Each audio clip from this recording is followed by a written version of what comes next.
ও দেখেন কত সুন্দর হরিণ। এইগুলা দেখলে যেন চোখ জুড়িয়ে যায়। এটা হচ্ছে মহেরা জমিদার বাড়ির মিউজিয়াম। এইখানে জমিদারদের ব্যবহার করা পুরাতন জিনিসপাতি রয়েছে। তাছাড়াও রয়েছে মুক্তিযুদ্ধে ব্যবহৃত অস্ত্র শস্ত্র। হে গাইস, আসসালামু আলাইকুম।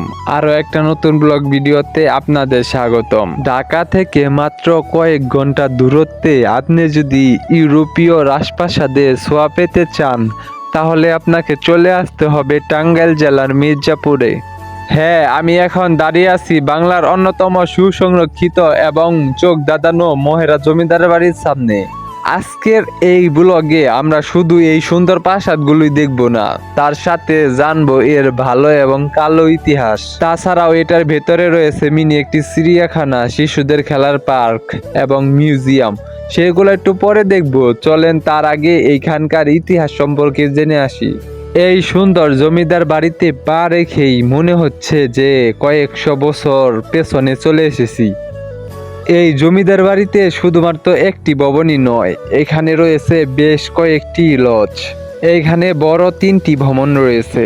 সেইগুলোর নাম হচ্ছে চৌধুরী লজ, আনন্দ লজ, মহারাজ লজ। এই তিনটা ভবন দেখতে পাই একই রকম। এবার আসা যাক এর ইতিহাসে। 1890 দশকের দিকে কালীচরণ শাহ এবং আনন্দমোহন শাহ নামে দুই ভাই মিলে এই বিশাল বাড়িটির গোড়াপত্তন করেন।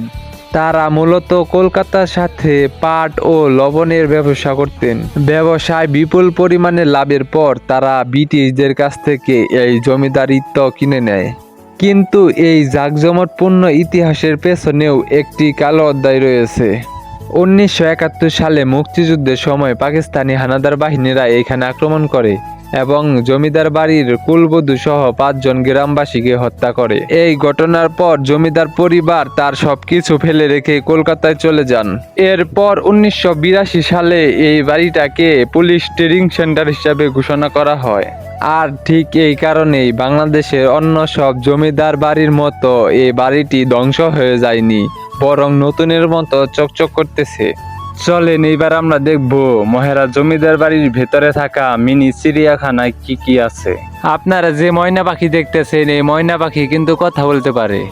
তারপর এই পাশে রয়েছে বিশাল বড় একটি ময়ূর, কিন্তু ময়ূর পাখিটাকে ক্যামেরা বন্দি করতে পারিনি, কারণ ওইটা উপরে ছিল। আর এই পাশে রয়েছে ঈগল পাখি। ঈগল পাখিটা অনেক ছোট। আমি এইবারই প্রথম সামনাসামনি ঈগল পাখি দেখলাম। আপনারা কি কখনো দেখেছেন? অবশ্যই কমেন্টে জানিয়ে যাবেন। আর এইদিকে দেখেন হরিণ। ওই উপরে গাছ থেকে একটা চালটা পড়েছে, তো সেটাই খাওয়ার চেষ্টা করতেছে হরিণ। আর এখানে কিন্তু দুই একটা হরিণ না, অনেকগুলা হরিণ রয়েছে। নেটের বেড়ার ফাঁক দিয়ে ভিডিও করা হচ্ছে, তাই এক জায়গায় থেকে আরেক জায়গায় দেখানো সম্ভব হয়নি। দেখেন হরিণগুলা দেখতে কত সুন্দর লাগতেছে, এগুলা যেন চোখের শান্তি। এই বাদরগুলা এমন ভাবে তাকিয়ে আছে, মনে হচ্ছে তারা ক্ষুধার্ত।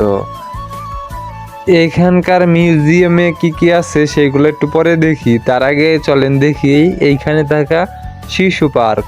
যারা ফ্যামিলি নিয়ে ঘুরতে আসবেন, বাচ্চাদের নিয়ে ঘুরতে আসবেন, তাদের জন্য রয়েছে সুন্দর একটি শিশু পার্ক। এইখানে আপনার বাচ্চারা আসলে অনেক খুশি হবে। এইখানে বিভিন্ন প্রকার রাইড আছে, আপনারা চাইলে সেই রাইডে এনজয় করতে পারবেন। আর হ্যাঁ, এই শিশু পার্কে ঢুকতে হলে আলাদা করে টাকা পয়সা লাগে। মহেরা জমিদার বাড়ির ভেতরে ঢুকতে হলে টিকিটের প্রয়োজন। টিকিটের মূল্য হচ্ছে জন প্রতি 100 টাকা করে। আর 5 বছরের নিচে বাচ্চাদের জন্য একদম ফ্রি। এই 100 টাকা করে টিকিট কাটলে আপনারা মহেরা জমিদার বাড়ির ভিতরে যেতে পারবেন, সবকিছু দেখতে পারবেন। কিন্তু শিশু পার্কে রাইড নিতে হলে আলাদা করে টাকা পয়সা দিতে হবে। আপনারা তো বসার জায়গা দেখলেন, আর এটা হচ্ছে ঝর্ণা। আর ঝর্ণাটা বন্ধ ছিল কারণ আমরা এখানে বৃষ্টির সময় আসছি তাই। চলেন এবার আপনাদের দেখাবো আপনারা যেটার জন্য অপেক্ষা করে আছেন, এইখানকার মিউজিয়াম। দেখেন, আপনাদের বলেছিলাম না যে এখানে অনেকগুলো হরিণ রয়েছে। দেখেন বৃষ্টি হয়েছে তাই ভিতরে শুয়ে রয়েছে। বন্ধুরা, এটাই হচ্ছে মহেরা জমিদার বাড়ির মিউজিয়াম। তো চলেন ভেতরে যাই দেখি ভিতরে কি কি আছে। মিউজিয়ামের ভেতরে এই যেটা আমার সামনে পড়লো সেটা হচ্ছে আসল গান। দেখেন এইগুলা মুক্তিযুদ্ধে ব্যবহৃত অস্ত্র। দাঁড়ান আপনাদেরকে আরো একটি সুন্দর জিনিস দেখাই। মহেরা জমিদার বাড়ির ভবনগুলা আগে কেমন ছিল আর এখন কেমন আছে আপনারা পার্থক্য বুঝতে পারছেন। মিউজিয়ামে প্রচুর পরিমাণে অস্ত্র রয়েছে। বাংলাদেশে ব্যবহৃত সব ধরনের অস্ত্র এইখানে আপনারা দেখতে পারবেন, মেশিন গান থেকে শুরু করে সবকিছু। এইদিকে দেখতে পারছেন আমার ভাগিনা পুলিশের সাথে ছবি তুলতেছে, পুলিশের ভাস্কর্যের সাথে। আর এটা হচ্ছে জমিদারদের ব্যবহৃত ডুলনা। আর এই দিকে রয়েছে জমিদারদের ব্যবহৃত বিভিন্ন প্রকার আসবাবপত্র।